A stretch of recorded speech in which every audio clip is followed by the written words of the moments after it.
تصویر ادھوری رہتی ہے۔ رب کائنات نے زندگی کو ایسا ڈیزائن کیا ہے کہ تمام تر کامرانیوں اور کامیابیوں کے باوجود زندگی کی تصویر ادھوری رہتی ہے۔ کہیں نہ کہیں اس میں موجود کمی ہمیں چبھتی رہتی ہے۔ مارچ کے آغاز میں بھارت میں دنیا کی مہنگی ترین پری ویڈنگ تقریبات نے پوری دنیا میں ایک تہلکہ مچا دیا۔ پاکستان کے سوشل میڈیا پر بھی اس کا کافی چرچا رہا۔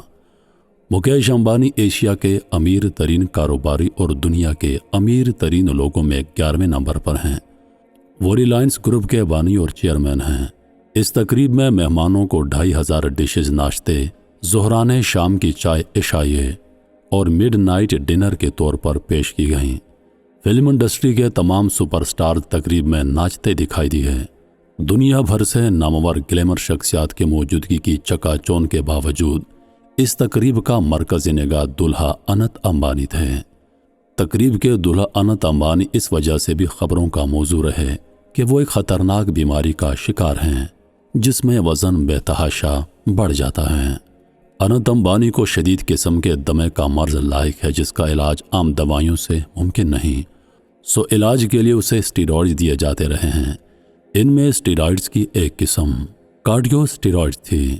اسٹیرائڈز کی یہ قسم وزن بڑھنے کا سبب بنتی ہے۔ اس سے انسان کی بھوک بے تحاشا بڑھ جاتی ہے، اتنی کہ وہ ہاتھی کی طرح کئی افراد کا کھانا اپنے پیٹ میں انڈیلنے لگتا ہے۔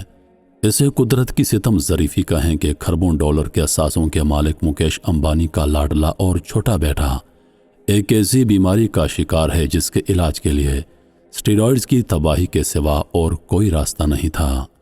اس کے بیٹے کو ہاتھیوں سے لگا ہوا تو مکیش امبانی نے ایکڑوں پر پھیلا ہوا ہاتھیوں کا ایک سفاری پارک بنا دیا۔ اس سفاری پارک میں بیمار ہاتھیوں کے ہسپتال، تفریح گاہوں، سپا اور مالش کا انتظام ہے۔ خشک میوہ جات سے بھرے ہوئے سینکڑوں لڈو روزانہ ہاتھیوں کو کھلائے جاتے ہیں۔ یہ صرف مکیش امبانی کے اپنے بیمار بیٹے کے ساتھ لاڈ کی ایک جھلک ہے، مگر وہ اپنی تمام تر دولت کے باوجود اپنے بیٹے کے لیے مکمل صحت سے بھرا ایک دن نہیں خرید سکا۔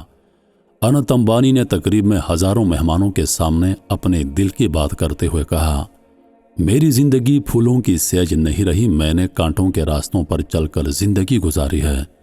اس کا اشارہ اپنی خوفناک بیماری کی طرف تھا۔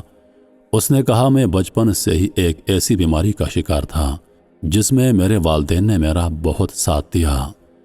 جب انت امبانی یہ باتیں کر رہا تھا تو کیمرے نے ایشیا کے سب سے امیر آدمی مکیش امبانی کے چہرے کو زوم کیا۔ اس کے گہرے سانولے رنگ میں ڈوبے خد و خال تکلیف سے پگھل رہے تھے اور آنکھوں سے آنسو رواں تھے۔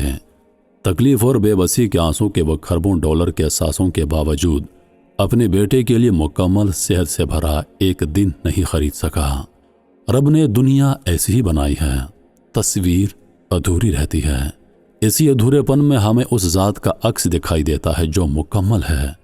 سو آئے مکیش امبانی کی دولت پر رشک کرنے کے بجائے اپنی زندگی کی ادھوری تصویر پر اپنے رب کا شکر ادا کریں۔